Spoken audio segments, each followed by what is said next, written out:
Hola, los invito a un apasionante recorrido por la ciudad de Medellín, en Colombia, la capital antioqueña como se conoce en el país.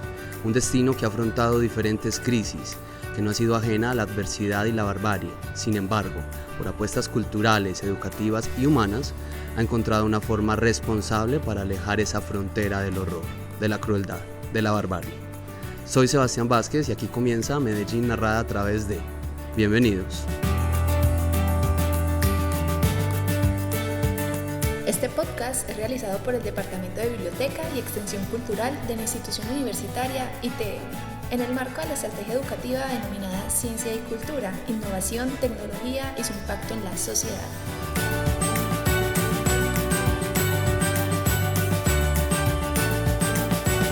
Alejandro Villa Gómez es rector del ITM, él es abogado y magíster en estudios políticos.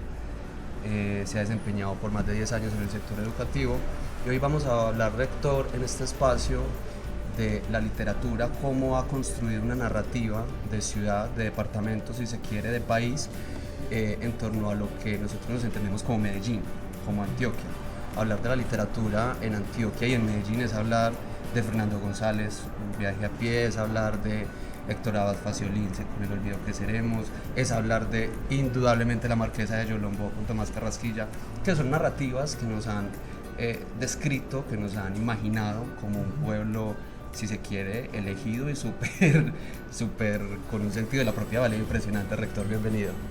Muchas gracias, muy contento pues de estar aquí con ustedes, compartiendo este programa también y resaltando la importancia de la literatura, la construcción de narrativas de ciudad, como tú lo dices también, de región, de país, del mundo finalmente. Hoy viviendo un fenómeno muy complejo, el conflicto ruso-ucraniano, y permítanme de paso también, ayer pensaba mucho en la importancia de la narrativa rusa, ¿cierto? Tolstoy, Chekhov, Máximo Gorki, Dostoyevsky, grandes hombres, y hoy uno no tener la posibilidad de aprender de ese legado para resolver de manera amable un conflicto. Yo creo que ahí está también la bondad de la narrativa. Bueno, con dolor recordamos estos momentos, pero también repudiarlos desde la academia. Rector, usted en sus intervenciones, en sus diferentes momentos aquí en el ITM ha dicho que la literatura lo ha salvado y cómo la literatura salva personas, pueblos, sociedades, si se quiere, nos puede salvar a todos. ¿Por qué? Sí, hay un asunto muy personal en un momento histórico. Yo pasaba por el año cuarto de bachillerato, 9º grado, en el Colegio Calasanz de Medellín, colegio con una profunda formación en las matemáticas, por su proyección también de cómo sus estudiantes llegaban a la Facultad Nacional o a desempeñarse en estudios que estaban asociados a la ingeniería, y éramos muy pocos los estudiantes que nos inclinábamos hacia las humanidades. 9º fue un año muy especial para mí porque fue el contacto con la literatura, especialmente con la literatura latinoamericana. Un profesor pues con unas capacidades de comprensión de los fenómenos literarios, había leído mucho, y en plena adolescencia la búsqueda de uno, la comprensión de muchas situaciones que lo atraviesan a uno, que lo conmueven a uno. A mí personalmente también me movía una situación familiar importante, con mi abuelo, con mis tíos abuelos, unas personas que habían tomado la decisión de suicidarse. Y curiosamente esa situación la comprendo yo unos años más tarde, cuando estaba comenzando estudios en la universidad, pero en 9º me daba cuenta que los autores que me llamaban la atención tenían una profunda conexión con la muerte. Edgar Allan Poe, Horacio Quiroga, en Cuentos de amor, de locura y de muerte, por ejemplo, Andrés Caicedo, que se suicida a los 25 años porque la vida después de los 25 años, decía Andrés, no tiene ningún sentido, es un completo desperdicio. Y esas frases finalmente terminaban interesándome, preocupándome, pero a la misma manera haciendo un ejercicio responsable de entender muchas de las cosas que me pasaban, angustias que me habitaban, y fue la literatura y algunos de esos autores los que finalmente me ayudaron a comprender muchas de las preguntas que me estaba realizando. Yo creo que hay una mala concepción en términos de la filosofía o la literatura que te ayuda a responder preguntas. Yo creo que más bien la literatura te acompaña a hacerte preguntas más importantes, claro. Más preguntas que haya respuesta, porque la sola pregunta ya es consoladora, ¿cierto? En términos de Kierkegaard, en el concepto de angustia, la sola pregunta ya es consoladora a pesar de lo angustiante que suponga formular esa pregunta. Entonces, en ese momento yo tenía que decidir entre resolver un asunto personal o atender compromisos académicos derivados del grado 9. Opté por lo primero, reprobé el año, ¿cierto? Reprobé el año, pero recuerdo a mi mamá y a mi papá que me decían: uno no pierde un año, tú no perdiste el año, tú resolviste a lo mejor preguntas o te hiciste preguntas mejor importantes que debías hacerte. La literatura me ayudó mucho. El encuentro ahí en 9 con Gonzalo Arango, el encuentro ahí, como tú lo decías, con Fernando González. Yo era uno que visitaba por ahí 4 o 5 veces al mes otra parte. Ahí me consolaba mucho, claro, encontrando la sentencia latina Cave Camen Pseudomus Dominum, que está a la entrada, que traduce cuidado con el perro, o sea, con el dueño de la casa. El cancerbero. Ahí el cancerbero. Pude leer Viaje a pie, pude leer El hermafrodita dormido, pude leer Mi compadre, Santander, Mi Simón Bolívar, muchos apartes también de la revista Antioquia, El remordimiento.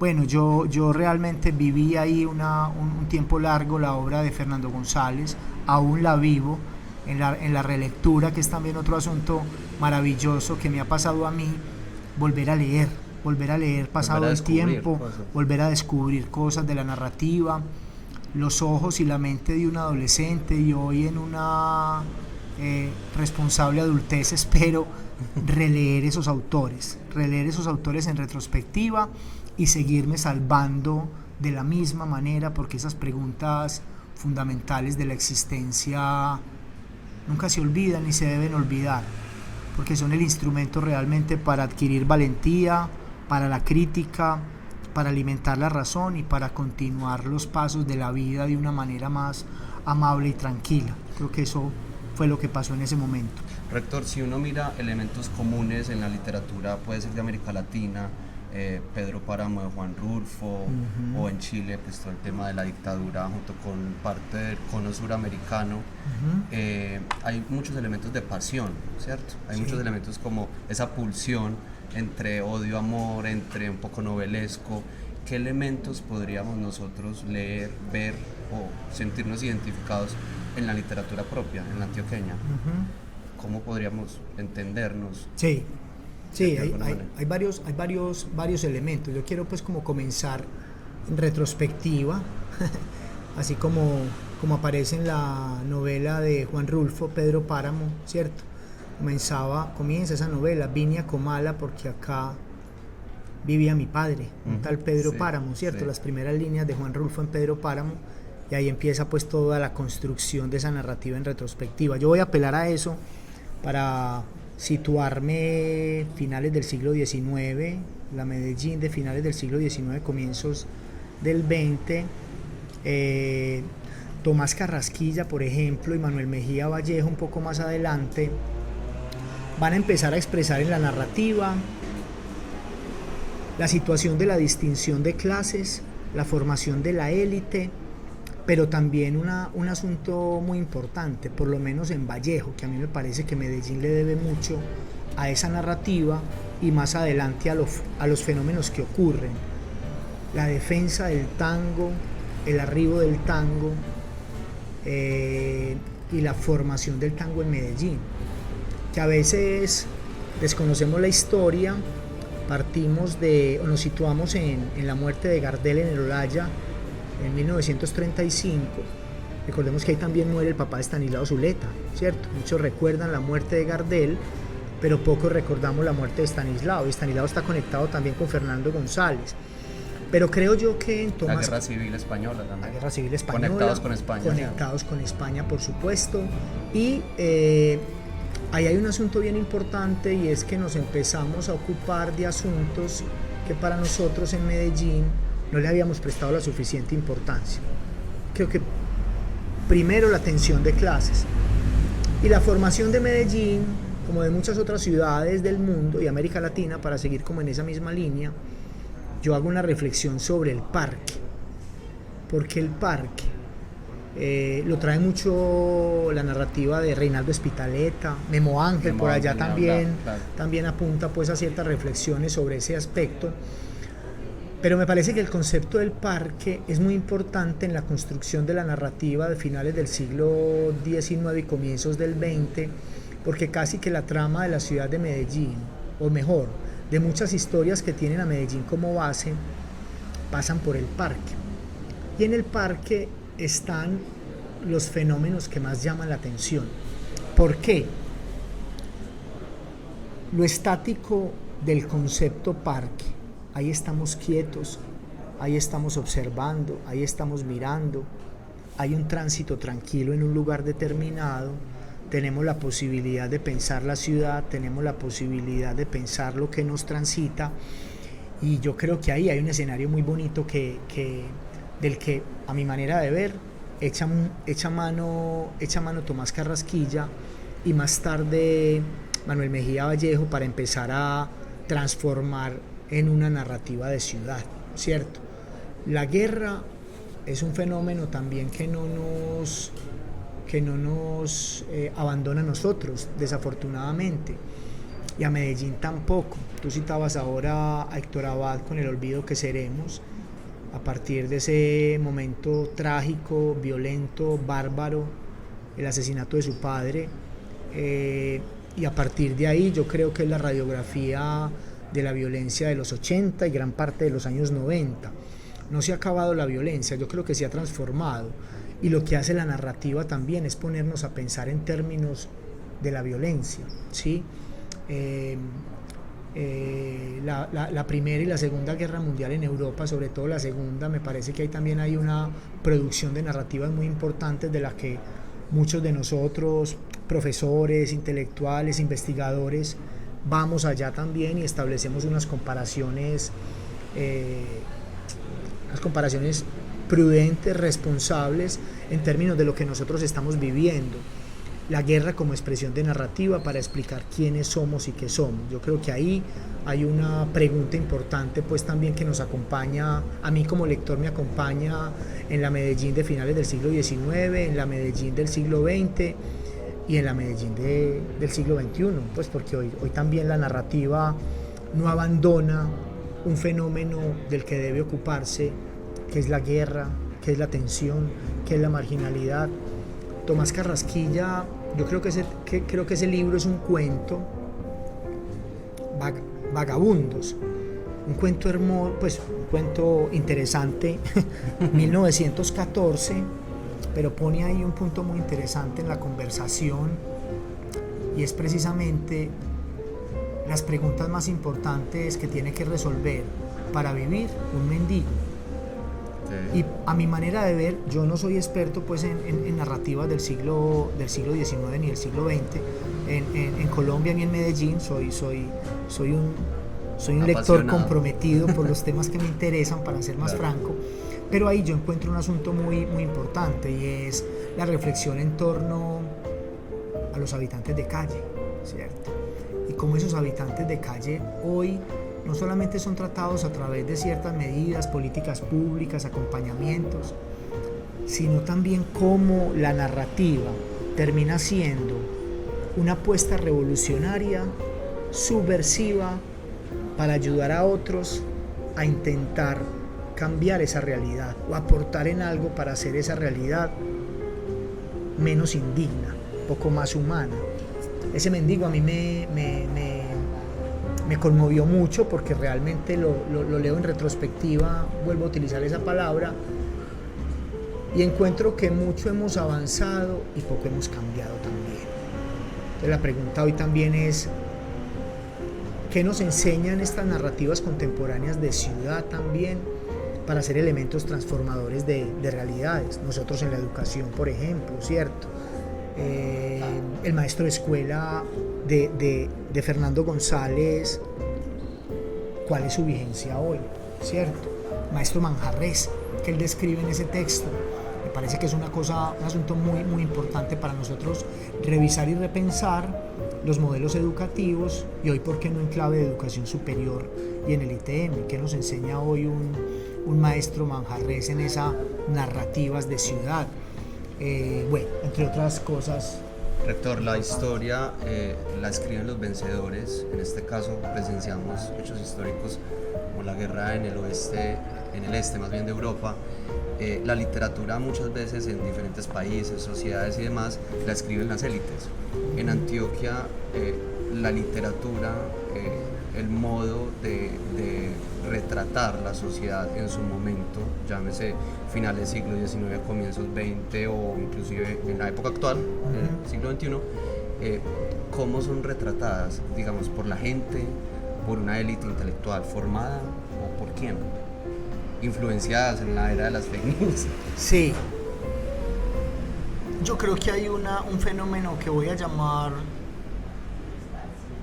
la democratización de los fenómenos inspiradores en la literatura. Sigue escribiendo la élite, pero hay también hoy unos grupos mal llamados marginales, que aparecen, digamos, también como unas voces en la poesía, en la novela, en el ensayo, muy, muy fuertes también para mostrarnos otra forma de narrar las situaciones cotidianas de la Medellín. Yo quiero concentrarme en un movimiento, creo que tú lo conoces también muy bien, que es el movimiento nadaísta. Gonzalo Arango, yo aquí traje pues Obra Negra a propósito de un texto muy bonito. A mí es de los que más me gusta cuando exploro la narrativa de ciudad en Medellín, que es Medellín a solas contigo. Y ese Medellín a solas contigo es muy bonito porque refleja la historia de muchas personas, sobre todo de los que no nacimos en Medellín. Yo nací en Quimbaya, Quindío, y por situaciones familiares desde muy temprana edad, a los 2 años, nos radicamos en Medellín.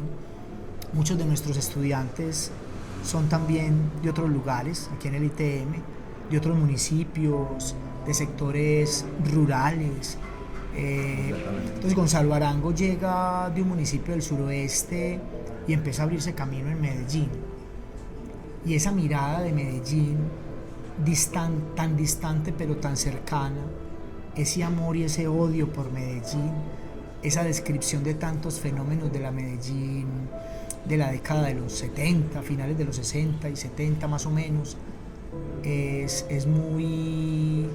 para mí muy melancólica porque en Gonzalo Arango yo creo que hay una postura también de responsable crítica de todo lo que fue el movimiento nadaísta, y a partir de ahí yo creo que con Gonzalo Arango, con Amílcar Osorio, X504, bueno, Jaime Jaramillo, Eduardo Escobar, tantos otros, cada uno a su manera y en su género, le apuesta también a un rescate de lo que es la ciudad, pero de lo que es el individuo inserto en la ciudad.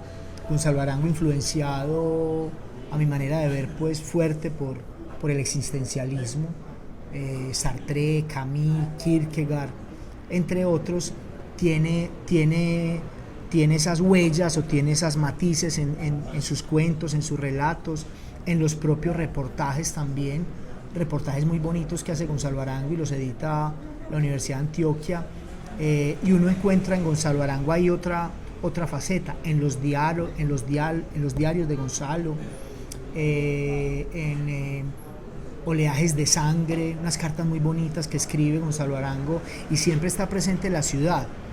Lo recuerdo y cierro acá esta parte con una frase que le escuché a Jaime Espinel, nadaísta también, que acompañaba en la Universidad de Medellín cuando yo terminaba estudios de Derecho, unos talleres literarios, y decía una frase lapidaria.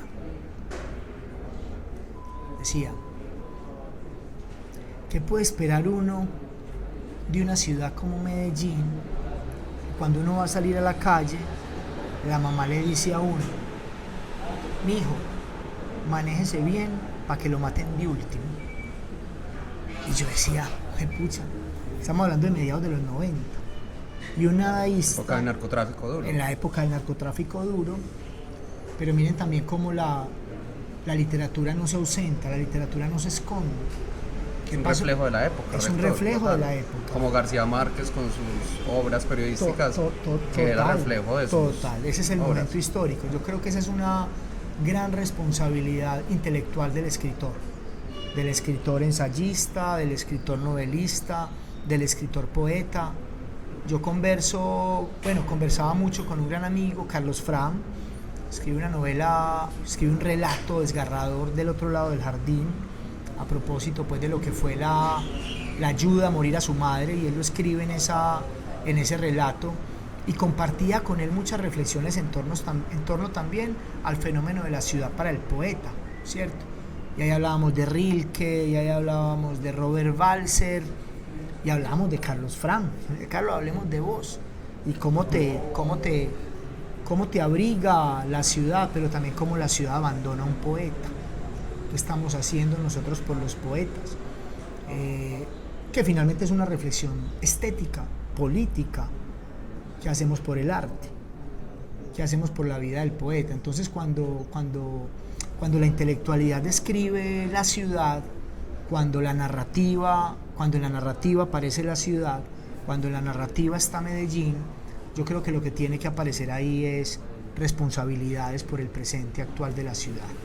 Rector, concluyendo esta amena conversación, además, ¿qué libro, qué autor le recomendaría a usted a los estudiantes que nos están escuchando en este momento para entender un poco nuestra cultura? Bueno, uno muchas veces tiende a querer aprender más de otras culturas porque, como dice por ahí el refrán, el verde del jardín ajeno se ve mucho más verde, ¿cierto?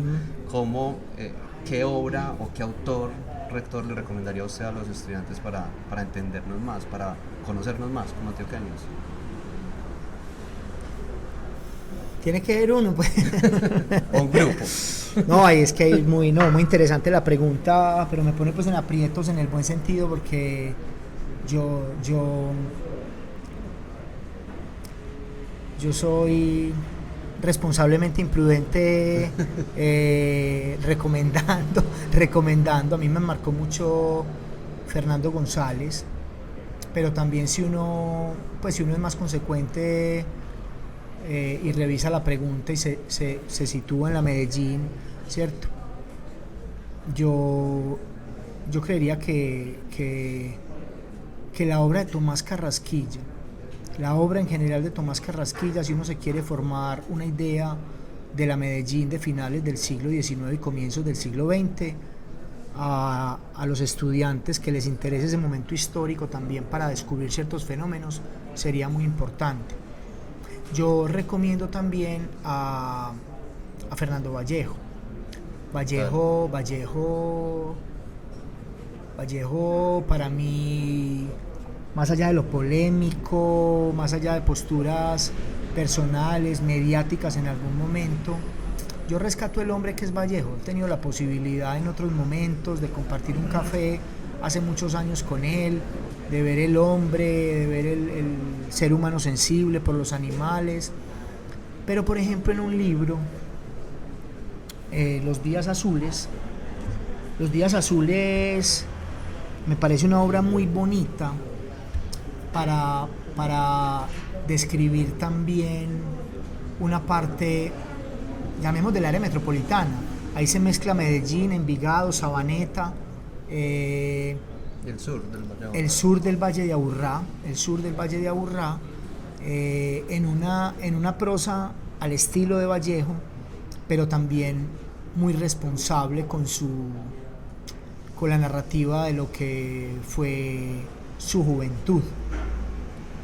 Yo la leí pues no tan joven, pero me parece que es una obra que pueden permitirse leer los jóvenes también, y encontrar a un Vallejo preocupado por tantos asuntos personales que lo afligían, una relación muy tensa con su madre, pero también una postura crítica muy fuerte también con los fenómenos de ciudad, con los fenómenos de poder, con los fenómenos de clase. Yo dejaría ahí un poco como en la línea de eso. Tomás Carrasquilla, Aire de Tango de Manuel Mejía Vallejo, me gusta mucho y la recomendaría. ¿Viaje a pie? Viaje a pie de Fernando González, y bueno, traería a Fernando Vallejo. Tú dijiste un libro que a mí me conmovió mucho también cuando lo leí, 2006-2008, no sé cuándo apareció la obra, el libro, el de Héctor Abad Faciolín, Se le olvidó que seremos. Eso es una cosa muy conmovedora. Y bueno, a propósito de las narrativas, conversaba también hace 2 semanas con Daniela Abad, profesora nuestra en la Facultad de Artes, en el programa de cine, y realmente también todo el trabajo que hace el cine, y algunos de nuestros profesores también por empezar también a marcar una voz de alivio, de memorias muy, claro, muy importante, pero también de reflexión de mucha altura con nuestros estudiantes también, para responsabilizarlos a ellos mismos también, de que ellos también son responsables de la construcción de esta memoria histórica. Rector, gracias por compartir con nosotros esta charla tan amena y tan productiva. No, a ustedes muchas gracias, aquí siempre dispuesto a compartir de estos espacios que me encantan. Hoy con Alejandro Villa, rector del ITM, gracias por escucharnos.